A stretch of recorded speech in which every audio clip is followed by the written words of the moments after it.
తప్పు చేసి దబాయిస్తే అది నిజమవుతుందని చంద్రబాబు నాయుడు అనుకుంటే అది ఆయన భ్రమే.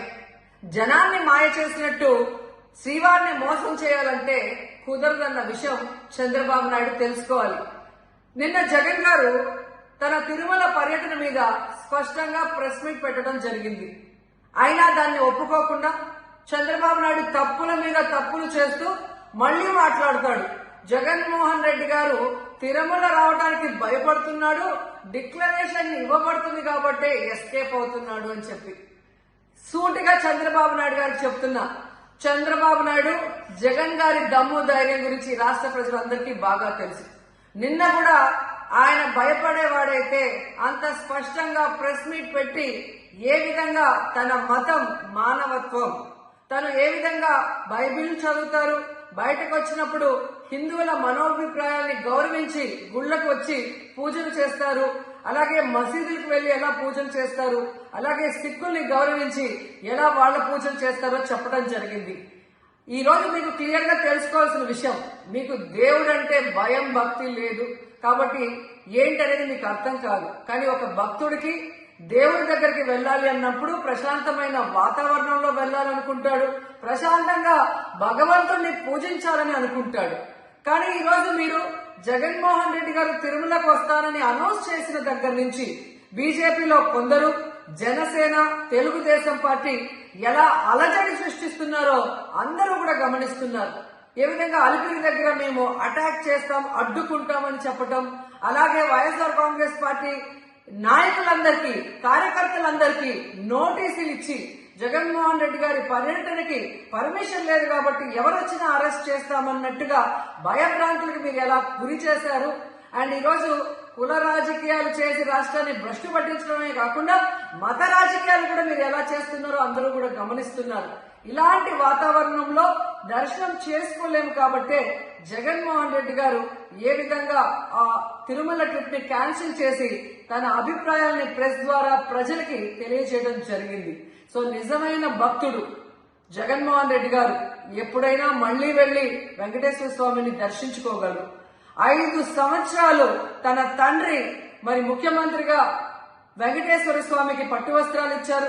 జగన్మోహన్ రెడ్డి గారు 5 సంవత్సరాలు మరి పట్టు వస్త్రాలు ఇచ్చిన తర్వాత ఈ నీచమైన రాజకీయాలు చేస్తూ డిక్లరేషన్ పేరుతో మీరు మాట్లాడుతూ ఎవరు అడ్డుకున్నారు అని చెప్పి మళ్లీ దిగజారుడు రాజకీయాలు చేస్తున్నారు. సో భగవంతుడితో పెట్టుకున్న చంద్రబాబు నాయుడు నీతో పాటు ఆడిస్తే ఆడే వాళ్ళందరికీ కూడా భగవంతుడు గట్టిగా సమాధానం చెప్తాడు. తిరుమల లడ్డూని వద్దని చెప్పిన ఎవరు లేరు. లడ్డూని తీసుకెళ్లి ముస్లిమ్స్ తింటారు, క్రిస్టియానిటీ వాళ్ళు తింటారు, సిక్కులు తింటారు. లడ్డూని వద్దని చెప్పి నాకు తెలిసి లడ్డూని అయితే చెప్పేవాళ్ళు ఎవరు లేరు. కేవలం రాజకీయ కామెంట్ కోసమే ఆమె లడ్డూని మళ్ళీ ఒకసారి రోజా కించపరిచి లడ్డూని మారుస్తూ మాట్లాడుతుందేమో. రోజా మీద టీటీడీ వాళ్ళు కేసు పెట్టాలి సీరియస్గా. లడ్డూ తీసుకోలేదని చెప్పి లడ్డూను అవమానించి మాట్లాడుతున్నారు. ఇప్పటికి మళ్ళీ ఆల్రెడీ లడ్డూను అపచారం చేశారు. ఇప్పుడు తిరుమల లడ్డూలు ఎవరు తీసుకోవట్లేదని చెప్పి తిరుమల లడ్డూను కించపరుస్తూ రోజా మాట్లాడుతుంది. ఖచ్చితంగా రోజా క్షమాపణ చెప్పాలి. అదేవిధంగా టీటీడీ వాళ్ళు రోజా మీద కేసు పెట్టాలి. అంటే చూడండి మళ్ళా రెచ్చగొడుతున్నారు, లడ్డూలు తినడం లేదు అనేసి వేరే మతాల్ని ఎంకరేజ్ చేస్తుంది రోజా. దీని మీద కూడా మేము ఖచ్చితంగా చర్చించి రోజా మీద కేసు పెట్టే ప్రయత్నం చేస్తాం. పవన్ కళ్యాణ్ భార్య బిడ్డలు బాప్టిజం తీసుకున్నారు. ఖచ్చితంగా పవన్ కళ్యాణ్ తిరుమల పర్యటన చేయాలంటే స్వామివారిని దర్శించుకోవాలంటే డిక్లరేషన్ ఇవ్వాల్సిందే అని X deputy CM present deputy CM నేను చూడలేదు నిజంగా ఏం మాట్లాడో, చూసినా ఖచ్చితంగా మాట్లాడతా. ఇందాకే చెప్పా, అన్ని మన మతాన్ని మనం గౌరవిద్దాం, పక్క మతాన్ని ప్రేమిద్దాం. మతాల చుచ్చు పెట్టే అవసరం పవన్ కళ్యాణ్ లేదు. నారాయణ స్వామి గారు మాట్లాడి చూసి ఖచ్చితంగా అవసరం మళ్ళీ ప్రెస్ మీట్ పెట్టి చెప్తాదండి. నారాయణ స్వామి నేరుగా చెప్పాడు, పవన్ కళ్యాణ్ ఇంతకుముందు నా భార్య క్రిస్టియను, నా కూతురు క్రిస్టియను, నేను కూడా గురించి ప్రార్థనలు చేస్తానని చెప్పాడు. అందువల్ల ఇప్పుడు డిక్లరేషన్ తీసుకోగలుగుతారా పవన్ కళ్యాణ్తో అని? సార్ ఒకటే అండి, క్రిస్మస్ ఇక్కడ మనం గుళ్ళు పోతాం, చర్చిలో పోతా ఉన్నాం, నేను కూడా పోతా. పోయినంత మాత్రాన మన క్రిస్టియానిటీ అంటడం కరెక్ట్ కాదు కదా.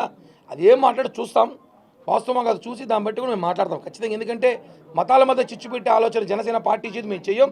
మతాల మధ్య చిచ్చు జరగకుండా చూసుకోవాల్సిన బాధ్యత మాకుంది. మా మతాల్ని ప్రేమిస్తాం, ఇతర మతాలను గౌరవించే బాధ్యత మాకుంది. కాబట్టి దాని మీద ఏం కామెంట్ చేశారో ఖచ్చితంగా చూసి ఖచ్చితంగా దాని మీద కౌంటర్ అయితే ఇస్తామని చెప్పి కూడా తెలియజేస్తున్నాం. డిమాండ్ చేస్తున్నారా? వాస్తవాలు వస్తాయి కదా. సిట్టు మేము డిమాండ్ చేసేది ఏముంది, సిట్టు మా చేతుల్లో ఉండదు కదా. ఖచ్చితంగా సిట్ అధికారులు కలవబోతుంది. అధికారులు చెప్పేది ఏమో తిరుమల లడ్డును అపచారం చేశారు, పూర్తిగా విచారించండి. అన్న ప్రసాదాలు కానీ ఇంట్లో కూడా నెయ్యి విషయంలో ఆల్రెడీ స్కామ్ జరిగింది. జనసేన పార్టీ తరఫున మేమైతే ఒక రిప్రజెంటేటివ్ ఖచ్చితంగా ఇవ్వబోతున్నాం.